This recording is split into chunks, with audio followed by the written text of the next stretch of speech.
Now, there are some authors out there already saying that it's the same bunch, and it's true. It's the same bankers who put the same boys forward. Obama, far from helping the public and giving them something new or giving them more power and say over their own affairs, has actually sided immediately with the bankers who once again have robbed the public blind, and now they must get bailed out by your tax money. Obama does it all with left cover. He makes you think that he's somehow different from Bush, that this is somehow benevolent, that he cares about the poor. And in reality, this is the cruelest hoax and the most bogus sham. Obama is 1,000% devoted to Wall Street interests. When Wall Street says jump, Obama jumps. And again, it's about $30 to $40 for the bankers for every dollar that ever reaches an unemployed person or somebody who's on food stamps or some infrastructure building for highways. The hope with the Obama administration was that it would move us beyond this. But unfortunately, what we're seeing more and more is that Obama has brought in many of the economists who bought into the system in the past. Larry Summers is a very good example. And so many of his economists, many of the people there, you can really almost at this point relate Obama to Hoover, who did something similar in his presidency, as opposed to Franklin Roosevelt, for example, who brought in a very fresh team.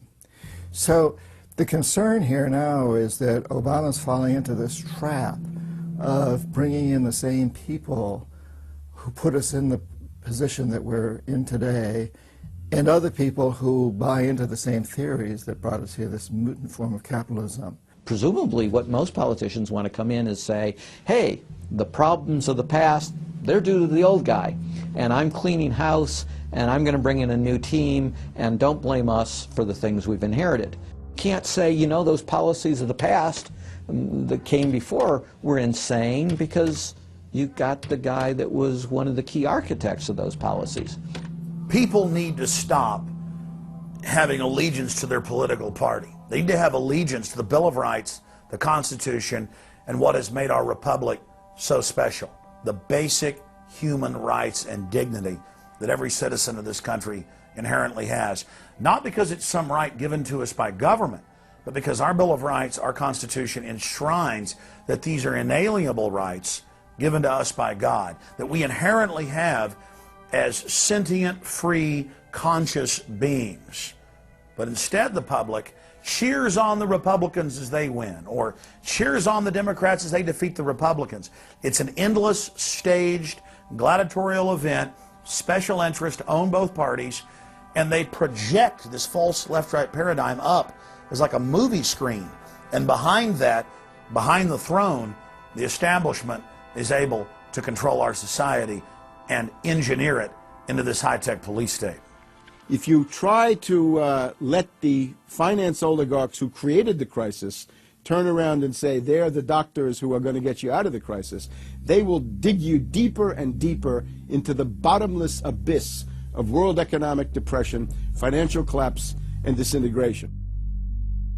The Democrats have really done more to destabilize the American economy and to help the big banks on Wall Street than the Republicans have done. I would imagine that the Republicans know a little bit more about finance and markets enough that when someone like Goldman Sachs asks the Congress to change laws as they did in the 90s to do away with position limits on the futures contracts, the Republicans would have said, no way, that's completely inconsistent with any notion of a fair market. But the Democrats, I have a feeling, are just not financially literate enough to say no.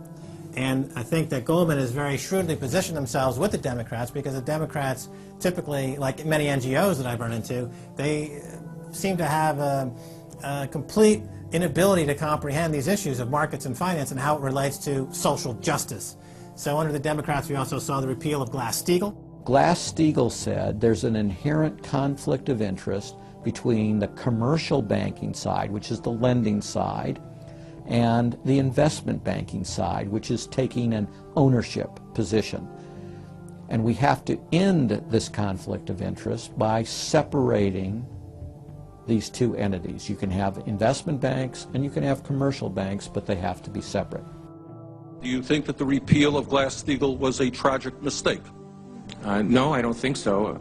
You could be a commercial bank like Chase Manhattan, or you could be an investment house like J.P. Morgan, or a bank like Bank of America, or an investment house like Merrill Lynch.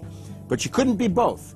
And as the 90s went on, the screaming hyenas of Wall Street were demanding that this prohibition, this regulation, be abolished. This was an illegal and inappropriate form of casino. The derivatives were being used and they were being unregulated, and the people were getting 30 to 1, 40 to 1, 50 to 1, and sometimes 100 to 1 profits on the way up. And remember, derivatives are a zero-sum game, so there's nothing there. It's not like a piece of stock in General Electric or Ford or something like that where there's supposed to be some value. Derivatives have no value. But the very people, Summers and Gettner and all the people at Goldman Sachs and J.P. Morgan who created these things made not millions or billions but trillions on the way up.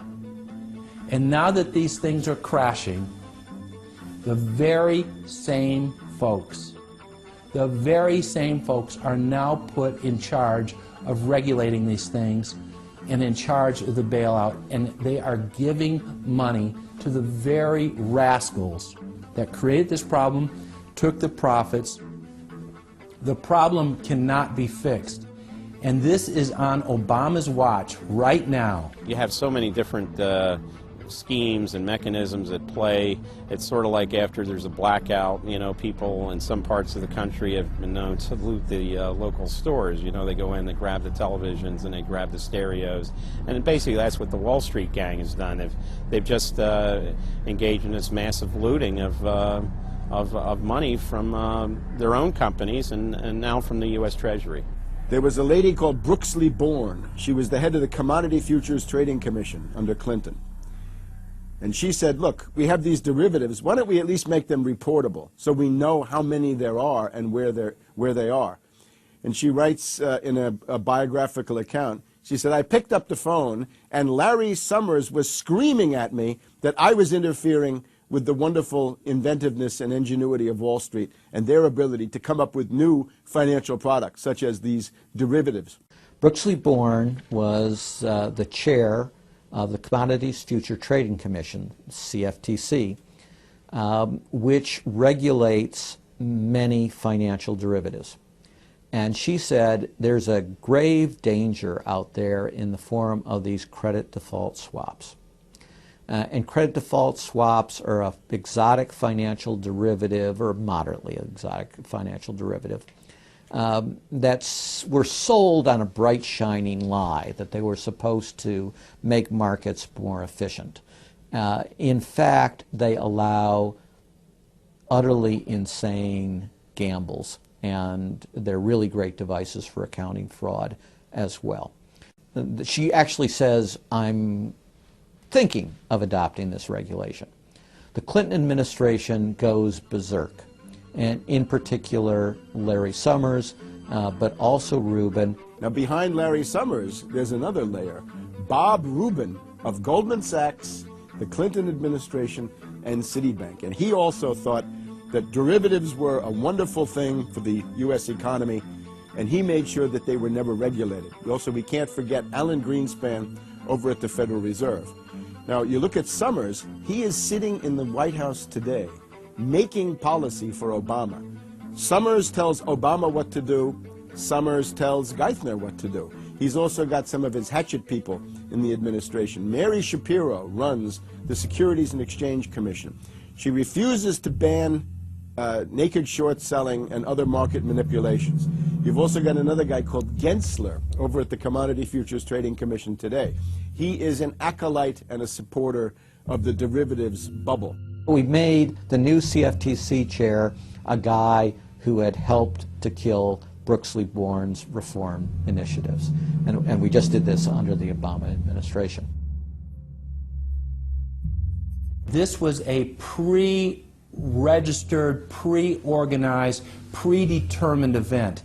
Anybody who knows that if you allow the banks to become unregulated financial institutes with tsunami-like, weapons of mass destruction-like financial instruments like derivatives, to allow that to run up to levels that are 50, 100, 200 times the gross domestic product with no value. They know that they are taking the profits on going up, but they also know that the end result is the destruction and gutting of this economy.